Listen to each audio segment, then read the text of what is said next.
Hi friends, എല്ലാവർക്കും സുഖമല്ലേ? ഇന്നേ പ്രത്യേകിച്ചൊന്നുമല്ല കേട്ടോ, ഞാൻ നിങ്ങളോടൊക്കെ ഒരു ഡൗട്ട് ചോദിക്കാനാണ് ഈ വീഡിയോ ഇടുന്നത്. അതായത് ഞങ്ങളുടെ മുറ്റത്ത് തന്നെ കിളിച്ചു വന്ന ഒരു തുളസിയാണിത്. ഇത് കൃഷ്ണ തുളസിയൊന്നും അല്ല കേട്ടോ, ഇത് വലിയൊരു കാട്ടു തുളസിയാണ്. നല്ല വലിപ്പമുണ്ട്, ഒരു മരം പോലെ വന്നുകൊണ്ടിരിക്കുകയാണ്. പക്ഷേ ഇതിൻ്റെ പ്രയോജനങ്ങളെക്കുറിച്ച് എനിക്ക് തീരെ ഒരു അറിവില്ല കേട്ടോ. ഞങ്ങളിത് വെറുതെ ഞങ്ങളുടെ കിളികൾക്ക് പറിച്ചിട്ട് കൊടുക്കും. കിളികളുണ്ടല്ലോ, ഇതിൻ്റെ പൂവിനകത്തൊരു ചെറിയ സീഡുണ്ടല്ലോ, അത് നല്ലതുപോലെ കൊത്തി തിന്നും. അത് കാണാൻ തന്നെ നല്ല ഭംഗിയാണ്. പിന്നെ ഞാൻ വെള്ളം തിളപ്പിക്കാൻ, ആവി പിടിക്കാനൊക്കെ ഇത് യൂസ് ചെയ്യും. ഇതുവരെ പച്ചയ്ക്കൊന്നും ഇതിൻ്റെ ലീഫൊന്നും കഴിച്ചിട്ടില്ല. സാധാരണ കൃഷ്ണ തുളസിയൊക്കെ ഞാൻ പച്ചയ്ക്കൊക്കെ കഴിക്കാറുള്ളതാണ്, പക്ഷേ ഇതങ്ങനെയൊന്നും ഉപയോഗിച്ചിട്ടില്ല. പക്ഷേ ഇത് ഒത്തിരി കാട് പോലെ ആയിട്ടുണ്ട്. എനിക്കിത് വെട്ടിക്കളയാനും ഇഷ്ടമല്ല, എന്നാൽ നിർത്തിയാൽ ഇതിന് വേറെ എന്തെങ്കിലും പ്രയോജനം ഉണ്ടോയെന്നും അറിയത്തില്ല.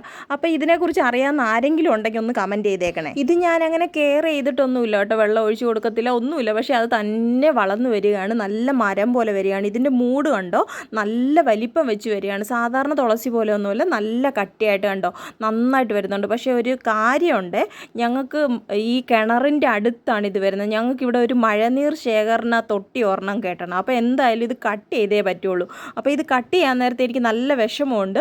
അപ്പം ഇതുപോലത്തെ കുറേ തൈകൾ ഇതിൻ്റെ ഫ്രണ്ടിലുണ്ട്. അപ്പോൾ ഇതിൻ്റെ ഗുണം അറിയുവാണെങ്കിൽ ആ തൈകളെ ഇനി പ്രൊട്ടക്റ്റ് ചെയ്യാമെന്നായിരുന്നു. അപ്പോൾ ആർക്കെങ്കിലും ഐഡിയ ഉണ്ടെങ്കിൽ ഒന്ന് പറഞ്ഞു തരണേ. അപ്പോൾ മറ്റൊരു വീഡിയോയിൽ കാണുന്നത് വരെ എല്ലാവർക്കും ബൈ.